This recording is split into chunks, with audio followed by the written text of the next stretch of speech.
Chapter 163. Various Signs. What? Klein was left dumbfounded when he heard Roseanne's question. He recalled in his daze, I previously visited old Neil's place just last month. I saw a piano in the living room, and he told me that his deceased wife loved music. As he spoke, Klein suddenly became alarmed as he began having unpleasant thoughts.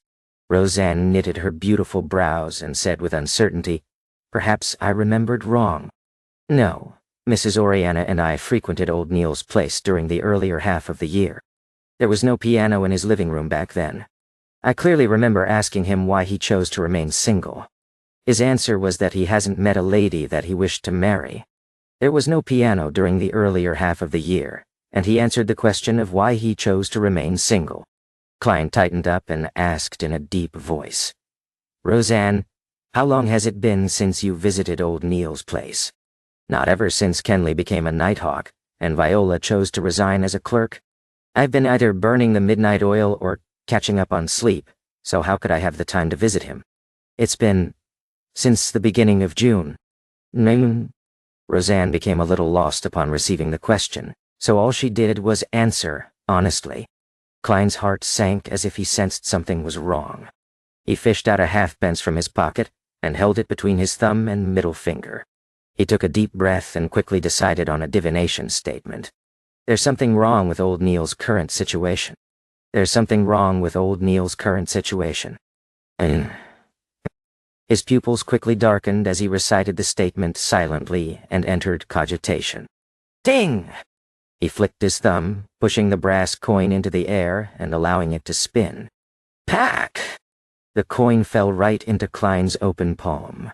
This time, the portrait of George III was facing up. The portrait signified that it was correct, that it was positive. That meant that there really was something wrong with old Neil's current situation. As Klein clenched the coin, he suddenly remembered the translucent pair of cold and ruthless eyes without any brows that he had seen behind old Neil when he had just become a Beyonder and was experimenting with his spirit vision. Old Neil had explained that the pair of eyes was a characteristic of ritualistic magic. That's right. I also saw an almost formless human figure by the door at the periphery of the light. The color of its aura was identical to the surrounding darkness. Also, after I completely digested the seer potion, I secretly changed the way I activated my spirit vision to the tapping of my left molar. I happened to look at old Neil, and he suddenly coughed violently. Scene after scene appeared in Klein's mind, turning his expression grim. Roseanne looked at him and asked in fear, "Did old Neil lose control?" "No way. Even though he's petty and stingy and wants to be reimbursed for all of his expenses, he's still a good person. He rarely gets angry. No way. He wouldn't lose control. I cannot be sure, but I think that old Neil is on the brink of losing control." Klein consoled Roseanne. He quickly made his way past the partition and opened the door to the captain's office. Dunn Smith was startled by the sudden intrusion, nearly choking on his coffee. What happened? He didn't blame Klein, his expression instantly becoming stern. Klein answered simply without hiding anything, "Captain. My divination tells me that there's something wrong with old Neil. Last month, old Neil told me that his late wife loved music. But today, Roseanne told me that he's remained single all this time. Also, on the day that I became a Beyonder, I saw a pair of mysterious eyes looking over everything behind old Neil. There was also an almost transparent human figure near the door spying on us. He told me that those were characteristics of ritualistic magic. I felt that something was off and, thus, attempted a divination." After Dunn finished listening intently, he stood up immediately. As he walked over to the coat rack, he asked in puzzlement, "Why didn't you directly divine if old Neil had lost control? Over the past month, old Neil hasn't acted any differently from ordinary Beyonders. He even worked with me to help Swain deal with a mandated punisher who had lost control. I've also observed the colors of his aura from time to time and noticed that he's relatively healthy other than his frailty that's due to his age. Thus, I think that he's only close to losing control. He could still be saved." Klein explained his point of view in one breath. Dunn put on his black hat and trench coat before nodding. "A very reasonable deduction. Let's go pay a visit to old Neil now. And, oh, Try not to agitate him if possible. After that, we can attempt to control him and use ritualistic magic to stabilize his condition to prevent it from getting worse. Control. Klein had an idea when he heard this term. Captain, could we use sealed artifact 3611? He had been thinking about how he could resolve old Neil's problem and save him, but he hadn't arrived at an answer as he had been too flustered, too uneasy, and too worried. He was reminded by Dunn Smith's words and recalled that the sealed artifact might be useful. Number 611.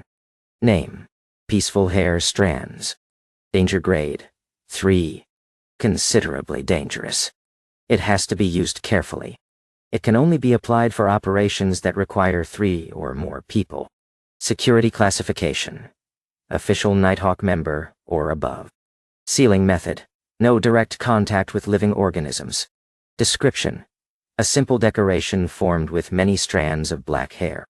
As long as contact is made with a living being without any protection, the living being would lose all their desires and emotions, including, but not limited to, hunger, anger, grief, pain, envy, jealousy, hate, joy, satisfaction, greed, etc.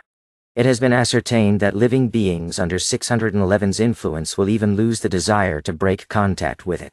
They will silently stay in their spot until the end of their life. If an external force is used to break contact between the person and 611, then the person will gradually recover. But experimental data suggests that the prerequisite to this is that the person has not been in contact with the sealed artifact for more than 2 hours. Once the contact lasts for more than 2 hours, the victim would become silent for eternity. The highest sequence tested is sequence 5. You can avoid contact by means such as wearing gloves. The strands of hair do not have any living traits. It doesn't have any inclinations of escaping the seal. Appendix. These strands of hair appeared during a failed advancement. It was something left behind when a captain of the Nighthawks failed to advance to sequence 6. The grey-eyed Dunn nodded after he heard Klein. Great suggestion. I nearly forgot about 3611. Find Royale in the recreation room.